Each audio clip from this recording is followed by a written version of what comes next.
ஒரே இரவில் அற்புதம் செய்கிறதற்கு கர்த்தர் வல்லவராய் இருக்கிறார். நான் நம்புறேன், ஆண்டவர் உங்களுக்கும் எனக்கும் அனுப்பின வார்த்தைகள் நிறைவேறுவதற்கு எந்த சாத்தியமே இல்லை என்றாலும் கர்த்தருடைய வார்த்தை நிச்சயமாய் நிறைவேறும். அந்த வார்த்தையினுடைய நன்மையை நீங்கள் பார்ப்பீர்கள். கைகளை மேலே தட்டி, இயேசுவே அந்த வார்த்தைகளை நான் நம்புற ஆண்டவரேன்னு சொல்லுங்க, விசுவாசிக்கிற ஆண்டவரேன்னு சொல்லுங்க. முழு பலத்தோட, இயேசுப்பா அந்த வார்த்தையை நான் விசுவாசிக்கிறேன், அந்த வார்த்தையை நான் விசுவாசிக்கிறேன், அந்த வார்த்தையை நான் நம்புறேன். ஆமென்.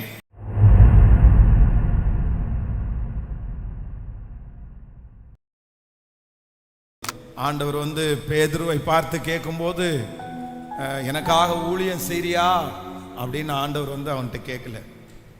அகைன் இல்லை, எனக்காக நீ சபையை கட்டுவியா அப்படின்னு ஆண்டவர் அவனிடத்துல கேட்கல. ஆனால் ஆண்டவர் பேதுருவிடத்துல என்ன ஆண்டவர் கேட்டார் அப்படின்னு சொன்னா, நீ என்னை நேசிக்கிறாயா அப்படின்னு ஆண்டவர் கேட்டார். அப்போ அந்த நேசிக்கிற ஆண்டவரே அப்படின்னு சொன்னதுக்கு அப்புறம் தான் ஆண்டவர் என்ன சொல்றாரு அப்படின்னு சொன்னா, நீ என்னுடைய ஆடுகளை மேய்ப்பாயாக, இவைகள் எல்லாவற்றை பார்க்கலும் நீ என்னை நேசிக்கிறாயா அப்படின்னு சொன்ன உடனே ஆண்டவரே, இவைகள் எல்லாவற்றை பார்க்கலும் நான் உங்களை நேசிக்கிறேன் என்கிறதை நீர் அறிவி.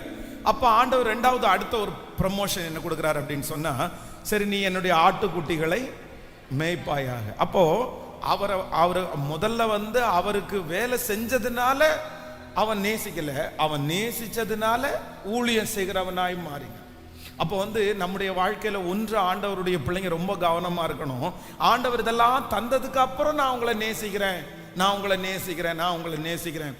ஆண்டவர் இது எனக்கு தந்திருக்கிறாரு, நான் நேசிக்கிறேன். ஆண்டவர் என்ன உயர்த்தி இருக்கிறாரு, நான் நேசிக்கிறேன் அப்படின்ற ஒரு அன்பு இருக்குது, அந்த நேசம் இருக்கு. அது எல்லார்ட்டையுமே நிறைய பேரிடத்துல இருக்கும். நன்றி.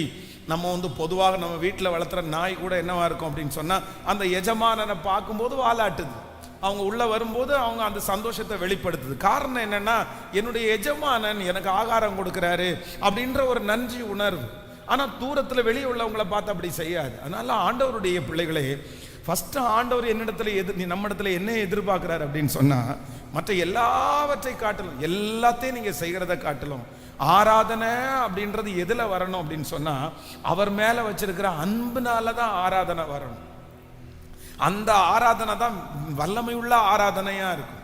நீங்க ஒவ்வொரு நாட்களும் அந்த ஜெபத்திற்கு வரும்போதே ஆண்டவரை ஒரு நேசிச்சு, ஆண்டவரை இவ்வளோ பெரிய ஆண்டவர் எனக்கு கிடைச்சிருக்கிறீரே அப்படின்ற அந்த நேசத்தோட முழங்கால் படிடுங்க.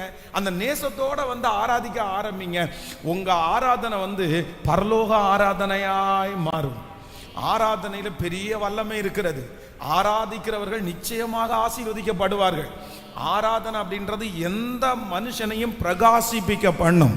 ஆராதிக்க ஆராதிக்க அந்த மனுஷனுடைய பலவீனங்கள் மாறும். கர்த்தர் நிறைய மாற்றத்தை கர்த்தர் தருவார். அதனால இனி எப்போ வந்தாலும் உங்களுடைய ஆராதனையில ஃபர்ஸ்ட் என்ன இருக்கணும்னா, லவ், ஆண்டவர் மேல அன்பு தான் இருக்கணும்.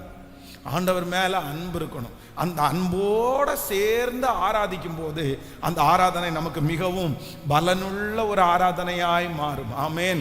வேதத்துல ஆண்டவர் சீடர்களை பாருங்க, கர்த்தர் தொடுறாரு. அப்போ அவர்களை விட்டு, எல்லாவற்றையும் விட்டு அவரை பின்பற்றி போறாங்க. அவரை பின்பற்றி போகும்போது என்ன அப்படின்னு சொன்னா, அப்பதான் அவர்களுடைய வாழ்க்கையில பாத்தீங்கன்னா ஒரு அற்புதம் நடந்திருக்குது. ஒரு பெரிய மிராக்கள் ஒன்று நடந்திருக்கு. ராம் முழுதும் பிரயாசப்பட்டும் என்ன அகப்படலைன்னா, ஒன்றுமே அகப்படலை. ஆனாலும் உங்க வார்த்தையின்படி. அப்போ அந்த அற்புதத்தை பார்த்து, அந்த அற்புதம் அவங்களுக்கு பெருசா தெரியல, கர்த்தர் தான் பெருசா தெரிஞ்சார். அகைன் அப்பதான் அவர்களுடைய வலை அவர்களுடையது, அந்த படகு அவங்களுடையது. படகை விட்டாங்க, வலைய விட்டாங்க, அற்புதத்தை விட்டுட்டாங்க.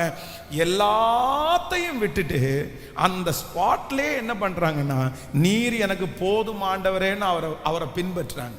அதனாலதான் ஆண்டவர் சகல ஜனங்களுடைய கண்களுக்கு முன்பாகவும் அவர்களை கொண்டு மனிதர்களை பிடிக்கிறவர்களாய் கர்த்தர் மாற்றுகிறார். எப்படி ஆராதிக்க போறோம்னா, நான் உம்மை நேசிக்கிறேன், நான் உம்மை நேசிக்கிறேன், நான் உங்களை நேசிக்கிறேன். இவ்வளோ பெரிய தேவனாகிய கர்த்தரை தெய்வமாய் கொண்ட ஜனம், அது பாக்கியம் உள்ளது. ஆமென். என்னுடைய அன்பின் நிமித்தமாக நான் என்ன செஞ்சாலும் அது எனக்கு ரொம்ப கஷ்டமாகவே தெரியாது. பாருங்க, இந்த லவ் பண்ணிட்டு இருக்கும்போது ஒரு பையன் ஒரு பொண்ணுக்காக காத்திருக்கிறது அவனுக்கு பெரிய காத்திருப்பாகவே தெரியாது. அது மாதிரி ஒரு பையன் ஒரு பொண்ணு அது ஏன்னா அன்பு ரொம்ப லவ் அதிகமாக இருக்கிறதுனால அந்த நேரம் அவங்களுக்கு ஒரு பெரிய விஷயமாவே தெரியாது. அந்த காத்திருப்பு தான் அவங்களுக்கு ஒரு பெரிய விஷயமா தெரியாது. ஆனால் அதே நேரத்தில் கடமை அப்படின்றது மாறும்போது அதில் ரொம்ப வித்தியாசம் இருக்குது. அதனால நம்ம எதில் கடைசி வரைக்கும் இருக்க போறோம்னா, ஆண்டவரே நான் உம்மை நேசிக்கிறேன், நான் உம்மை நேசிக்கிறேன், எல்லாவற்றை காட்டில நான் உம்மை நேசிக்கிறேன். அப்படியே கைகளை உயர்த்தி கர்த்தரை ஆராதிச்சு, நீ நல்லவரப்பா நல்லவர், முழு பலத்தோடு நீ நல்லவர் நல்லவர் நல்லவர் நல்லவர் நல்லவர். நன்றி அப்பா, நன்றி நன்றி நன்றி நன்றி நன்றி நன்றி. இப்ப சொல்லுங்க பார்க்கலாம், நான் உம்மை நேசிக்கிறேன், எந்த உயிரை பார்க்கிலும் சத்தமாய் நான் உம்மை நேசிக்கிறேன், நான் உம்மை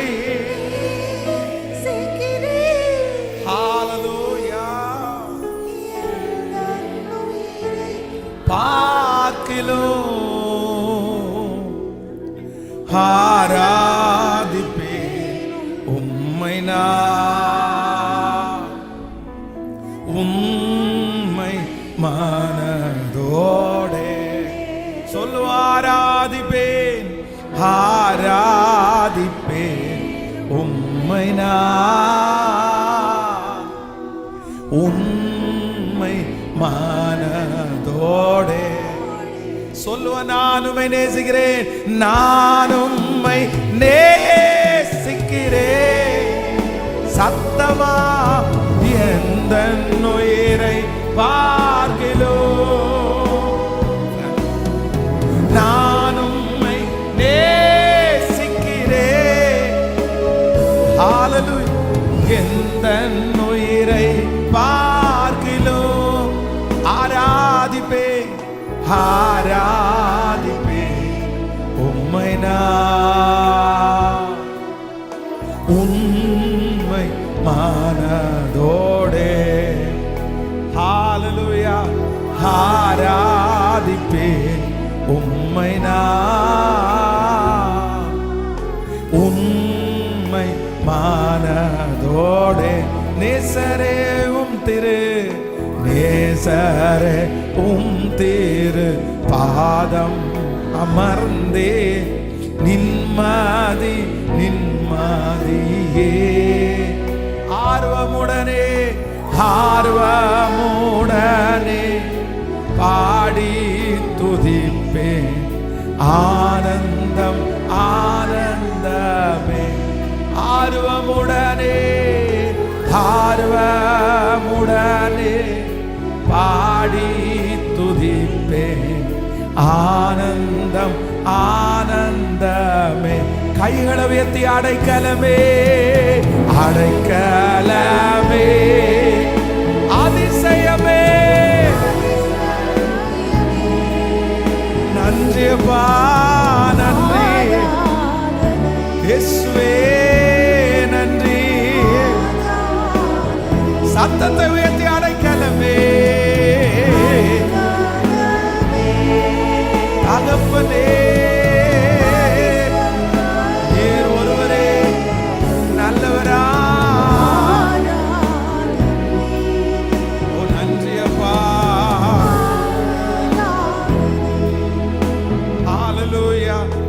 எனக்காக யார் செய்பவர், அப்படியே ஆராதி, செய்து முடிப்பவரே, எனக்காக யாவையும் எனக்காக யார் செய்பவரே, செய்து முடிப்பவரே, என் பாரங்கள் என் பாரங்கள் என் சுமைகள்,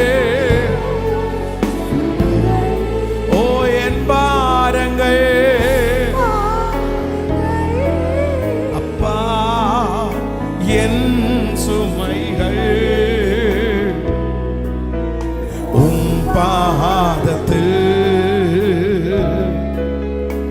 இறக்கி உங்க பாதத்துல, உம் பாதத்தில் அப்பா இறக்கி வைத்தேன். இப்ப கரங்களை விட்டு ஏசையா, ஏசையா உம்மை தானே என் முன்னே நிறுத்தியுள்ளே. சொல்லுவ ஏசையா,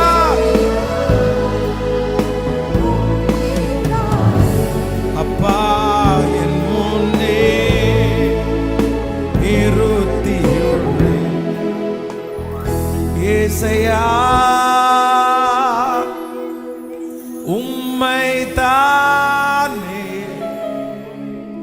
என் முன்னே நிறுத்தியுள்ளே. ஏசையா உம்மை தானே என் முன்னே நிறுத்தியுள்ளே. ஹல்லேலூயா. உங்க கிருபைகளுக்காக நன்றி ஆண்டவரே. உம்முடைய இரக்கங்களுக்காக நன்றி ஆண்டவரே. உம்முடைய பிரசன்னத்திற்காக நன்றி ஆண்டவரே. நன்றி அப்பா. ஹல்லேலூயா. வேதத்துல நீங்க வாசிக்கும் போது ரொம்ப அழகான ஒரு வசனத்தை வாசிக்க முடியும். கர்த்தருடைய சத்தம், ஆண்டவருடைய சத்தம் வனாந்தரத்தை அதிர பண்ணும். கர்த்தர் காதேஸ் வனாந்தரத்தை அதிர பண்ணுகிறார். கர்த்தருடைய சத்தம் பெண் மான்களை ஈனும்படி செய்யும். அகை நீங்க வாசிக்கும் போது கர்த்தருடைய சத்தம் கேதுரு மரங்களை முறிக்கும். இந்த வசனத்தை நம்ம நிறைய நேரத்தில் ஆண்டவருடைய சத்தத்தை ஆண்டவருடைய சத்தம் என்கிறது ஒரு பெரிய வல்லமை உள்ளது. ஆண்டவருடைய வார்த்தை, ஆண்டவருடைய சத்தத்தை நம்ம ரிசீவ் பண்ணும்போது அதுல பெரிய ஆசீர்வாதம் இருக்குது. வேதம் ஆண்டவருடைய வார்த்தை அது ஜீவன் உள்ளது, அது ஜீவன் உள்ளது. எப்பேற்பட்ட மனுஷனையும் கர்த்தருடைய சத்தம் அப்படின்ற ஒன்ன அவங்க ரிசீவ் பண்ண ஆரம்பிச்சிட்டாங்கன்னு வைங்களேன், அந்த மனுஷன் உயர்த்தப்படுவான் என்கிறது 100% உண்மை, 100% உண்மை. நான் அதை நிறைய உணர்ந்திருக்கிறேன். நான் ஒன்றும் இல்லாமையிலே ஆரம்பிச்ச இந்த ஊழியம், இந்த வாழ்க்கையில பாத்தீங்கன்னா என்னுடைய பின்னணியில இருக்கிறது, என்னுடைய பேக்ரவுண்டு, என்னுடைய பின்னணி அப்படின்னு சொல்ல போனா ஒண்ணே ஒண்ணு ஆண்டவருடைய வார்த்தை மட்டும்தான். வேதம் சொல்லுகிறது கர்த்தருடைய வார்த்தையினால் என்ன பண்ணுவாங்கன்னா பிழைப்பான். ஆண்டவருடைய வார்த்தை நம்மளை பிழைக்க பண்ணும். எனக்கு நல்ல ஞாபகம் இருக்குது. வேதாகம கல்லூரியிலே ஆராதனை நடந்துட்டு இருக்கும் போது ஆராதனைக்கு இடையில ஊழியக்காரர் வாக்குத்தத்த வசனங்கள், நம்மளை தேற்றுகிற வாக்குத்தத்தங்கள், இதெல்லாத்தையும் இடையில அவர் சொல்லிட்டே இருப்பார். ஆனா அந்த ஆராதனையில ஒரு 300 பேர் உட்கார்ந்துட்டு இருந்தாலும் அந்த 300 பேர் இருக்கிற இடத்துல நான் ஒரே ஒரு ஆள் இருக்கிறது மாதிரி தான் நான் ஃபீல் பண்ணியிருக்கிறேன். நான் ஒருத்தர் தான் இருக்கிற மாதிரி, கண்ணை மூடிட்டு வேற யாருமே என்னுடைய கண்ணுக்கு முன்னாடி வரமாட்டாங்க. அந்த வார்த்தை பலிபீடத்திலிருந்து கடந்து வரும்போது அது பேசுகிற மனுஷன் அல்ல, அது உரிய கர்த்தர், அந்த வார்த்தைக்குரிய கர்த்தர். அதை அப்படியே விசுவாசிச்சது, அப்படியே நம்பி அந்த வார்த்தை பேசப்படும் போது பாத்தீங்க அப்படின்னா ஒண்ணுமே இருக்க மாட்டேன் நான். எதுவுமே அந்த வார்த்தை நிறைவேறுவதற்கு தகுதி இருக்காது.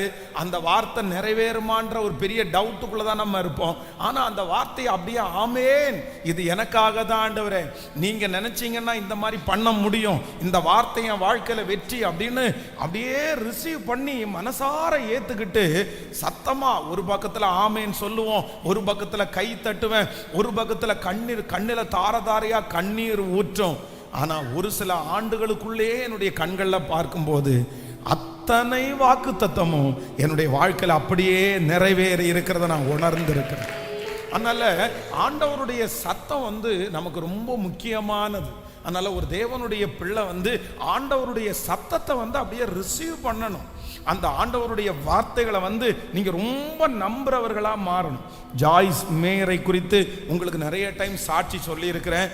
உலகத்திலேயே பல ஊழியங்களை செய்கிற ஜாய்ஸ் மேயர் அவர்களுடைய வாழ்க்கை வந்து மரணத்தினுடைய பள்ளத்தாக்கில் இருந்துச்சு. அப்படின்னா தன்னுடைய சொந்த தகப்பனாராலே சரீரம் கெடுக்கப்பட்டவர்கள் தான் ஜாய்ஸ் மேயர். அவருடைய சொந்த தகப்பனே அவர்களை கெடுத்து அவருடைய சரீரங்கள் வீணாக்கப்பட்டு தன்னுடைய வாழ்க்கையில இனி வந்து எழும்பவே முடியாது அப்படின்ற சூழ்நிலை. ஆனா வேதத்தில் இருக்கிற ஒரு 100 வார்த்தைகளை எடுத்து அதை எழுதி அதை தினம் தினம் அறிக்கை செய்து இந்த வார்த்தைக்கு நான் சொந்தக்காரியா மாறணும், இந்த வார்த்தை எனக்குரியது தான், இந்த வார்த்தை என் வாழ்க்கையை மாற்றும்னு சொல்லி அந்த வார்த்தையை அவங்க நம்பி விசுவாசிச்சு இன்னைக்கு பார்த்தீங்க அப்படின்னு சொன்னா அந்த 100 வார்த்தைகளும் அவருடைய வாழ்க்கையில் அப்படியே நடந்திருக்கிறது. இன்றைக்கு கர்த்தருக்காக பெரிய ஊழியத்தை அவங்க செய்கிறவங்களா மாறினாங்க. அதனால மனிதன் அப்பத்தினாலே மாத்திரம் அல்ல, தேவனுடைய வாயிலிருந்து புறப்படுகிற வார்த்தையினால் பிழைப்பான். இந்த 30 நாட்களாய் கர்த்தர் பேசி கொண்டிருக்கிற வார்த்தை நம்மை பிழைக்க வைக்கும். நாம் நம்பின வார்த்தை நம்மை கைவிடுவதே இல்லை. கர்த்தர் நாம் நம்பின வார்த்தைகளை அப்படியே நமக்கு செய்ய போகிறார். ஹல்லேலூயா. ஒரு சாட்சி, ஒரு நல்ல வெயிட்டான ஒரு சாட்சியை சொல்லணும் அப்படின்னு என்னுடைய மனதில் நான் நினைச்சிட்டே இருந்தேன். அதே போலவே பார்த்தீங்க அப்படின்னு சொன்னா இன்னைக்கு மத்தியான டைம் வந்து என்னுடைய ஃபோனுக்கு ஒரு கால் வந்துருச்சு. சென்னையிலிருந்து ஒரு தகப்பனார் வந்து எனக்கு ஃபோன் பண்ணார். ஃபோன் பண்ணி ரொம்ப அழகாய் ஒரு சாட்சியை சொன்னார். கடந்த சில நாட்களுக்கு முன்னாடி நம்ம வந்து 3 நாளைக்குள்ளே பார்வோன் உன் தலையை உயர்த்தி நீ எந்த ஸ்தானத்திலிருந்து எடுக்கப்பட்டாயோ அங்க உன்னை மறுபடியும் நிறுத்துவார் அப்படின்ற வாக்குத்தத்தத்தை ஆண்டவர் பேசினார். பேசும்போது இந்த தகப்பனார் தாயார் 2 பேருமே இங்கிருந்து சென்னையில லைவ்ல அதை பார்த்துட்டு அழுதுட்டே இருந்தாங்களாமா. அப்போ வந்து 3 நாளைக்குள்ள ஒரு அற்புதம் நடக்கும், 3 நாளைக்குள்ள ஆண்டவர் உனக்கு அதிசயத்தை செய்வார் அப்படின்றத நான் பேசிட்டே இருக்கிறேன். அவங்க வந்து அந்த வார்த்தையை கேட்டு அழுது ரிசீவ் பண்ணிட்டே இருக்கிறாங்க. அவங்களுடைய மகள் வந்து கிட்டத்தட்ட 7 வருஷமா கல்யாணம் பண்ணிக்கோமா, நீ திருமணம் பண்ணிக்கணும், உனக்கு நாங்க மாப்பிள்ளை பார்க்குறோன்னு சொன்னா 7 வருஷமா அந்த புள்ள வந்து முடியவே முடியாது, நான் கல்யாணம் பண்ணிக்க மாட்டேன், நான் இப்படியே தான் இருப்பேன், எனக்கு அதில் எந்த இன்ட்ரெஸ்ட்டுமே கிடையாது, நான் அப்படி வாழ மாட்டேன். இப்போ நிறைய பிள்ளைங்க அப்படி இருக்காங்கல்ல. கிட்டத்தட்ட 7 வருஷமா அந்த பிள்ளை வந்து திருமணத்திற்கு ஒத்துக்கவே இல்லையாமா. இந்த ஜெபம் அவர்கள் பார்த்து ஜெபம் பண்ணி முடிக்கும் போது அவங்க வந்து அந்த புள்ள கால் பண்ணாங்களாமா, டாடி உங்கள் ஃபோனை ஓப்பன் பண்ணி நான் ஒரு SMS பண்ணியிருக்கிறேன், நீங்கள் ஓப்பன் பண்ணி பாருங்க அப்படின்னு சொன்னாங்களாம். சொல்லிட்டு ஃபோனை வச்சுட்டாங்களாமா. இவர் ஓப்பன் பண்ணி அந்த செல்ஃபோனில் ஓப்பன் பண்ணி தன்னுடைய மகா என்ன SMS அனுப்பியிருக்கான்னு பார்த்தா அவங்க சொன்னாங்களாம், டாடி எனக்காக மாப்பிள்ளை பாருங்க, நான் கண்டிப்பாக கல்யாணம் பண்ணிக்கிறேன், நீங்கள் எந்த மாப்பிள்ளையை காமிக்கிறீங்களோ அந்த மாப்பிள்ளையை நான் கல்யாணம் பண்ணிக்கிறேன்னு சாட்சி சொல்லுகிறதற்கு ஆண்டவர் உதவி செய்தார். ஒரே இரவில் அற்புதம் செய்கிறதற்கு கர்த்தர் வல்லவராய் இருக்கிறார். நான் நம்புறேன் ஆண்டவர் உங்களுக்கும் எனக்கும் அனுப்பின வார்த்தைகள் நிறைவேறுவதற்கு எந்த சாத்தியமே இல்லை என்றாலும் கர்த்தருடைய வார்த்தை நிச்சயமாய் நிறைவேறும். அந்த வார்த்தையினுடைய நன்மையை நீங்கள் பார்ப்பீர்கள். கைகளை மேலே தட்டி இயேசுவே அந்த வார்த்தைகளை நான் நம்புற ஆண்டவரேன்னு சொல்லுங்க, விசுவாசிக்கிற ஆண்டவரேன்னு சொல்லுங்க. முழு பலத்தோட இயேசுப்பா அந்த வார்த்தையை நான் விசுவாசிக்கிறேன், அந்த வார்த்தையை நான் விசுவாசிக்கிறேன், அந்த வார்த்தையை நான் நம்புறேன். ஆமென். அதை நான் உங்களுக்கு கிளியர் பண்ணிட்டு அடுத்த பகுதிக்கு போறேன். சங்கீதம் 29வது சங்கீதத்தினுடைய 9வது வசனத்துல தான் இருக்குது. கர்த்தருடைய சத்தம் பெண்மான்களை ஈனும்படி செய்து காடுகளை வெளியாக்கும், அவருடைய ஆலயத்தில் உள்ள யாவரும் அவருடைய மகிமையை பிரஸ்தாபிப்பார்கள். கவனிங்க, ஆண்டவருடைய சத்தத்துக்கு ஒரு பவர் இருக்காமா. என்ன பவர் இருக்கு அப்படின்னு சொன்னா பெண்மான்களை ஈனும்படி செய்யும். அப்படின்னா பெண்மான் அப்படின்னா பெண்மான் வயிற்றுக்குள்ள குழந்தை இருக்குது, அந்த குழந்தைய வந்து பெத்தெடுக்கிறது. கர்த்தருடைய சத்தம் போயிடுச்சு அப்படின்னா பெண்மான்கள் வந்து குழந்தை பெத்தெடுக்கும் அப்படின்னு சொல்லுது. ஏன் அதுல என்ன பெரிய விஷயம் இருக்குது? நம்ம வந்து பொதுவா வந்து ஒரு சிஸ்டர் வந்து மாசமா இருந்தாங்கன்னு சொன்னா அவ்வளவுதான், 10 மாசம் அந்த குழந்தை சுமக்கும், அவ்வளவுதான். அதுக்கு மேல நான் வந்து வச்சிருக்கேன்னு சொன்னாலும் நம்ம வச்சுக்க முடியாது, இல்ல அந்த குழந்தை இருக்கிறனாலும் இருக்க முடியாது. கண்டிப்பா அந்த 10 மாதத்திற்குள்ள அந்த குழந்தை வெளியே நம்ம எடுத்தா வாங்கணும். அதே மாதிரி ஒரு கோழி அடகாக்குறதுன்றது அதுக்குன்னு ஒரு குறிப்பிட்ட நாட்கள் இருக்கு, 30 நாள். அதுக்குள்ள அந்த கோழி அடகாத்து அது குஞ்சு பொரிச்சிடும். இந்த உலகத்துல இருக்கிற எல்லா ஜீவராசிகளுக்கும் குழந்தையை பெத்தெடுக்கிறதுக்குன்னு ஒரு டைம் இருக்குது, 1 மந்த், ஒரு சில மாதம் இருக்குது. அதுக்குள்ள அது வந்து குழந்தையை பெத்தெடுத்துரும். ஆனா வேதம் சொல்லுது கர்த்தருடைய சத்தம் பெண்மான்களை ஈனும்படி செய்யும். ஏன் ஆண்டவர் அதை வந்து குறிப்பிட்டிருக்கார் அப்படின்னா, நீங்கள் யோபுல ஒரு வசனத்தை வாசிக்க முடியும். 39ஆம் அதிகாரம், யோபுவின் புஸ்தகம் 39ஆம் அதிகாரம் 1வது வசனத்திலிருந்து நம்ம வாசிக்கும் போது, வரையாடுகள் ஈனும் காலத்தை நீ அறிவாயோ, மான்கள் குட்டி போடுகிறதை கவனித்தாயோ, அவைகள் சினைப்பட்டிருந்து வருகிற மாதங்களை நீ எண்ணி அவை ஈனும் காலத்தை அறிவாயோ, அவைகள் நொந்து குனிந்து தங்கள் குட்டிகளை போட்டு தங்கள் வேதனைகளை நீக்கிவிடும், அவைகளின் குட்டிகள் பலத்து வனத்திலே வளர்ந்து அவைகள் அண்டைக்கு திரும்ப வராமற் போய்விடும். கவனிங்க, இங்க யோபு சொல்லும் போது என்ன சொல்றார் அப்படின்னு சொன்னா, வரையாடுகள் ஈனும் காலத்தை அறிவாயோ, மான்கள் குட்டி போடுகிறதை கவனித்திருக்கிறாயோ, அவைகள் சினைப்பட்டிருந்து வருகிற மாதங்களை நீ எண்ணி அவைகள் ஈனும் காலத்தை அறிவாயோ. அப்படின்னா காட்டுல வந்து அநேக ஜீவராசிகள் இருந்தாலும் இந்த மான் வந்து பிரசவிக்கிறத எத்தனை மந்த்ல இது இருக்குது, எவ்வளவு நாள் இதுல குட்டியிடும் அப்படின்றத யாராலையும் என்ன பண்ண முடியாதாமா, அது வந்து கால்குலேட் பண்ணவே முடியாதாமா, அதை அறிஞ்சிக்கவே முடியாதாமா. ஆனா வேதம் நமக்கு ரொம்ப அழகாய் சொல்கிறது, கர்த்தருடைய சத்தம் தொனிக்குமானால் அது பெண்மான்களை அது ஈனும்படி செய்யும். அப்படின்னா நடக்காத ஒன்றை கர்த்தருடைய சத்தம் நடக்க வைக்கும்.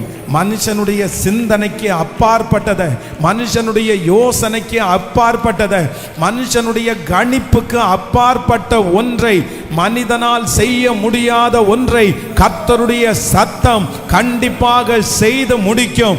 இந்த 30 நாட்களும் சொன்ன கர்த்தருடைய வார்த்தையை மனிதனால் செய்ய முடியாததா இருக்கலாம், ஆனால் பெண் மான்களை ஈனும்படி செய்கிற கர்த்தர், அது எவ்வளவு கடினமா இருந்தாலும், அதை குறித்த அறிவே இல்லை என்றாலும், கர்த்தருடைய வார்த்தை கடந்து போய் அந்த அற்புதத்தை செய்ய போகிறது. நல்ல கரங்களை மேல தட்டி ஆமே, நீர் சொன்ன அத்தனை நல் வார்த்தைகளும் எங்கள் தலையின் மேல் ஆம் என்றும் ஆம் என்றும் ஆமேன் என்றும் அப்படியே இருப்பதாக. ஹல்லேலூயா. கர்த்தருடைய சத்தம் பெண் மான்களை ஈனும்படி செய்யும். கர்த்தருடைய சத்தம் வனாந்தரத்தை அதிர பண்ணும். கர்த்தருடைய சத்தம் கேதுரு மரங்களை இரண்டாக பிரிக்கும். ஆமென். அவருடைய வார்த்தைக்கு அவ்வளவு பெரிய பவர் இருக்குது, அவருடைய வார்த்தைக்கு அவ்வளவு பெரிய வலிமை இருக்கிறது. சொல்லுங்க, உங்க வார்த்தையை நான் நம்புறேன் ஆண்டவரே, உங்க வார்த்தையை நான் விசுவாசிக்கிறேன் ஆண்டவரே. சொல்ல சொல்ல சொல்ல இந்த வார்த்தை என்னுடைய வார்த்தை தான். நீங்க இந்த 30 நாட்களும் சொன்ன வார்த்தை என்னுடைய வார்த்தை தான். நான் அந்த வார்த்தை நிறைவேறுகிறத நான் காண்பேன்.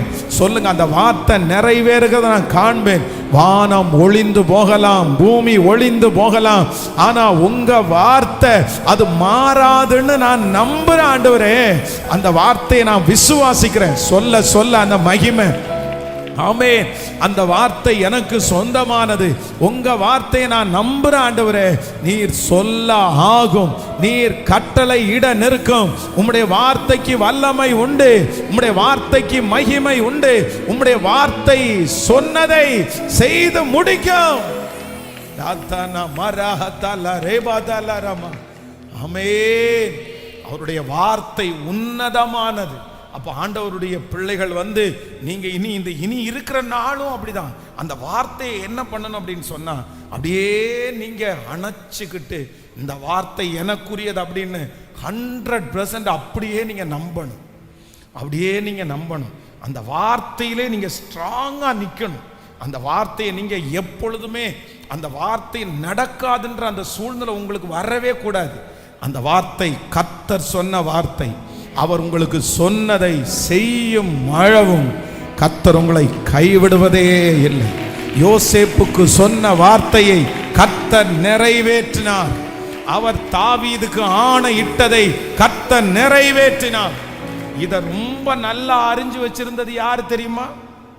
இதை ரொம்ப நல்லா அறிஞ்சு வச்சிருந்தது தாவீது. அதனாலதான் அவர் ஜெபம் பண்ணும்போது எப்படி ஜெபம் பண்ணார் அப்படின்னு சொன்னா, நீர் என்னை நம்ப பண்ணின வார்த்தையை உம்முடைய அடியேனுக்காக ஒரு விசை நினைத்தருளும். நினைத்தருளும். சும்மா நம்ம நம்பிட மாட்டோம். சொல்ற வார்த்தையெல்லாம் நம்ம நம்பிடுவோமா? ஆனா கர்த்தர் வார்த்தை நமக்குள்ள ஒரு நம்பிக்கையை உண்டு பண்ணுது, ஒரு விசுவாசத்தை உண்டு பண்ணுது. நான் நம்புறேன், நீங்க நம்பின வார்த்தை கண்டிப்பாக நிறைவேறும். நீங்க நம்பின வார்த்தையை கர்த்தர் இந்த 100 நாள் ஜெபத்துல மறுபடியும் நினைப்பார். 10 ஆண்டுகளுக்கு முன்பாய் நீங்க விசுவாசிச்ச வார்த்தை அது நடக்கும். போன வருடம் ஆண்டவர் உங்களை நம்ப பண்ணின அந்த வார்த்தையை கர்த்தர் நிச்சயமாய் நிறைவேற்ற வல்லவராயிருக்கிறார். ஹல்லேலூயா. உங்க கணவனை குறித்து கர்த்தர் சொன்ன அந்த வார்த்தை நிறைவேறும். உங்க பிள்ளைய குறித்து கர்த்தர் சொன்ன அந்த வார்த்தை நிறைவேறும். உங்க எதிர்காலத்தை குறித்து கர்த்தர் சொன்ன அந்த வார்த்தை நிறைவேறும். உங்க சரீரத்தை குறித்து ஆண்டவர் சொன்ன அந்த வார்த்தை அப்படியே நிறைவேறும். ஹல்லேலூயா. அன்னாளை குறித்து ஆண்டவர் சொன்ன வார்த்தை நிறைவேறுமானால் உங்களை குறித்தும் ஆண்டவர் சொன்ன வார்த்தை நிறைவேறும். அந்த டைம் வரும்போது, அந்த காலம் வரும்போது அந்த வார்த்தை கிரியை செய்ய ஆரம்பிக்கும். அந்த வார்த்தை சகலத்தையும் கொண்டு வந்து சேர்க்கும்.